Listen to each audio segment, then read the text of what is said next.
Se llevó a cabo el Cabildo de la provincia Los Andes en Pucarani, donde los movilizados determinaron radicalizar sus medidas de presión y anunciaron el corte de servicios de agua y energía eléctrica, además de la toma de instituciones y mantener el cerco a la paz hasta la renuncia de Rodrigo Paz. El gobierno debe accionar mecanismos legales para tipificar a este tipo de movilizaciones de estrangular, de asfixiar ciudadanos como delito y como crimen. Claramente lo piensan llevar a cabo, van a hacer todo lo que esté en sus manos para cumplir sus medidas, entonces no solamente como un delito de terrorismo, sino también como crímenes de lesa humanidad, porque están estipulados en múltiples tratados internacionales que no se puede cortar la previsión de agua, de luz a un grupo de ciudadanos, porque ahí estás violando una serie de derechos humanos. A su turno, desde la Alianza Unidad dicen que las conclusiones del Cabildo de Pucarani son inadmisibles en un Estado de Derecho. Llamar a cerrar el agua, a cortar la luz a las ciudades no es más que un crimen de guerra, y por ello la respuesta del gobierno debe ser igual de proporcional. Hoy ya no estamos para aguantar más bloqueo, y tampoco la paciencia de la gente va a permitir tremendas declaraciones. Tiene que aprenderse a los dirigentes y por supuesto tendrán que tener una pena y una sanción ejemplar. A 44 días de los bloqueos, otros sectores como las centrales obreras departamentales COT de Santa Cruz, Cochabamba, Beni, Tarija y Chuquisaca piden a los movilizados que se instale un diálogo con el gobierno, mostrando un desacuerdo en la exigencia de la renuncia del presidente Paz. Terrible de verdad, y por si fuera poco, Evo Morales ha asegurado que los policías y los militares no apoyan al presidente Paz, es decir, no están del lado del gobierno. Vamos a escuchar lo que dijo. Lo más importante, sobresaliente de esta reunión, algunas intervenciones, por ejemplo, policía, militares no pueden defender a un gobierno que está vendiendo Bolivia. Tenemos familiares, policías, militares, algunos hijos inclusive, oficiales. Hay que decirlos. ¿Por qué defienden a un gobierno? Estoy casi convencido. No defiende, sabe el presidente, por eso no dicta estado de excepción, estado de sitio. No va a responder. Ellos también son bolivianos, bolivianas. Ellos también son bolivianos y bolivianas, dice Evo Morales, pero claro, él no tiene en cuenta que también son bolivianos y bolivianas todos aquellos los que no lo respaldan, los que no están de acuerdo con lo que él está haciendo en el país, los que no estuvieron de acuerdo con que él vuelva a ser presidente, con todos los bolivianos que votaron en ese referéndum en el año 2019, rechazando la posibilidad de que Evo pueda volver a postular.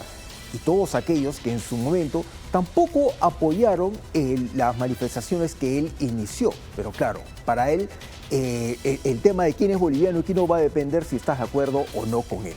Ahora, acá hay un tema sumamente importante. Es cierto que estas manifestaciones siguen siendo muy fuertes en Bolivia, pero también han comenzado a debilitarse. Los puntos de bloqueo han empezado a retroceder. ¿Por qué? Porque los mismos manifestantes se han dado cuenta que esta medida de fuerza está golpeando las regiones de donde ellos provienen. No hay comida, no hay combustible, empiezan a sufrir también por el desabastecimiento de medicinas y claro, muchos de ellos están empezando a regresar a sus hogares. El tema es que ayer, por ejemplo, hubo una reunión del sindicato de los mineros, por ejemplo, y denunciaron que hubo agresiones en contra de los dirigentes que querían levantar la protesta. ¿Por qué? Porque claro, el gremio de los cocaleros a los que pertenece Evo Morales es todavía fuerte y tratan de obligar a los demás a unirse a esa medida de fuerza. Aquella donde él y nada más que él es presidente y solo se hacen las cosas que él quiere y solamente lo apoyan a él. De un tiempo a esta parte, lamentablemente, cada vez es más evidente que Evo Morales se ha vuelto ya un elemento altamente tóxico para la política boliviana porque no deja que el país avance, que el país tome decisiones distintas. Que Rodrigo Paz sea la panacea, eso tampoco significa, pero en todo caso el pueblo boliviano que democráticamente lo eligió tiene todo el derecho a equivocarse. Tiene todo el derecho a luego, culminada la gestión de Rodrigo Paz, decir fue un mal presidente, nos equivocamos, no salimos del hoyo, no, vamos a elegir a otra persona.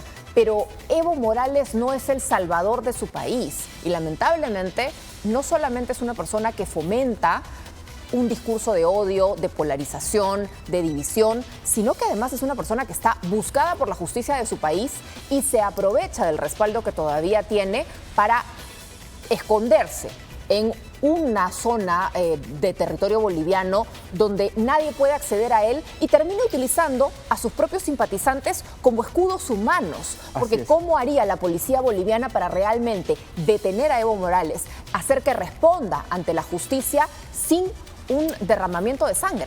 Así es una situación terrible, y hay que recordar que Evo Morales criticó duramente a Luis Arce, el anterior presidente, que fue su ministro de Economía, diciendo: Lucho, como le decía, ¿no? Él ha traído desgracia a Bolivia, su gobierno ha sido 5 años terribles, ¿no? Dañinos para Bolivia, ha destruido todo lo que nosotros hemos construido. Claro, él no va a pretender que en 6 meses Rodrigo Paz pues pueda resolver lo que no ha hecho Luis Arce en 5 años. Claro. No le está dando la oportunidad. Y como tú bien señalas, Evo Morales denuncia todo esto, pero desde el trópico de Cochabamba, ¿no? Donde está custodiado, donde está protegido, donde dirige todas estas protestas. Y es un tema muy complejo. Él dirige, Bolivia, pero no lo ves ni en la primera línea de ninguna él sale lucha, ¿no? en esas marchas en Cochabamba, rodeado de toda la gente. Él da la vuelta alrededor de su casa. Así es, rodeado de toda la gente que lo respalda. Pero lo que ya advierten los economistas en Bolivia es que estas marchas han dejado pérdidas que superan los 2.000 millones de dólares. Las exportaciones bolivianas han caído en más de 500 millones de dólares. Ellos señalan que el clima que vivía Bolivia con el fin del gobierno de Luis Arce ya era muy complicado, muy complejo, y que ahora esta polarización, esta división deja a la misma sociedad boliviana mucho más debilitada. Tienes a un país más empobrecido y también mucho más dividido. Entonces son consecuencias que ellos señalan que esto no va a cambiar, o esto no se va a poder superar si es que las protestas se levantan el día de mañana. Las repercusiones van a continuar por lo menos un año. O sea, el impacto económico que sufre Bolivia por estos más de 30 días de bloqueos va a ser durísimo en la economía del país, y tenemos que ponerle mucha atención porque esto va a repercutir también en la actividad económica peruana, al menos en la región sur. Y eso es algo que naturalmente hay que tomar atención, y queda claro además que Rodrigo Paz no va a renunciar. No va a renunciar primero porque su renuncia no resuelve el problema. Hubo una elección, hubo un ganador y ni siquiera participó el señor Evo Morales para que en todo caso él pueda sentirse aludido o afectado. Pero la renuncia de Rodrigo Paz no va a resolver nada. Primero porque asumiría su vicepresidente, vas a convocar a elecciones en un clima de caos, cómo realmente pueden darse las garantías. Pero por otro lado, Rodrigo Paz tiene el respaldo de toda la región. No hay más allá probablemente de los amigos de Evo Morales, en líneas generales y democráticas, todos los organismos, incluso internacionales, coinciden en que Rodrigo Paz debe permanecer como presidente de Bolivia, que no hay ninguna razón para que éste dé un paso al costado. Así es, y es un tema bastante delicado, porque hasta el momento no he escuchado ningún líder de nuestra región que respalde de alguna manera a Evo Morales. No. Que diga, no, que tenemos que... Lo que han pedido en todo caso es que eso tiene que... Es más, Lula quitó el cuerpo y mostró su apoyo a Rodrigo Paz. Así es, Lula, como tú bien dices, le dio la espalda. Tal vez no le dio la espalda, pero él se mostró en contra de una reacción de ese tipo porque se daba cuenta que ya detrás... Y mandó ayuda humanitaria, ¿no? Claro, había una manipulación política, una manipulación ideológica, y aquí es donde muchas veces hemos hablado, donde ya esta línea ideológica empieza a torcer realmente la voluntad democrática. Claro. Tú bien decías, la gente votó por Rodrigo Paz, no apoyó a Evo Morales, y él tiene que reconocer como un líder político que él dice ser, o un líder ideológico que él dice ser también, la voluntad del pueblo, y tiene que aceptar que perdió, tiene que aceptar que la gente ya no lo quiere en el gobierno. Pero es un tema bastante complejo y que tenemos que seguir de cerca.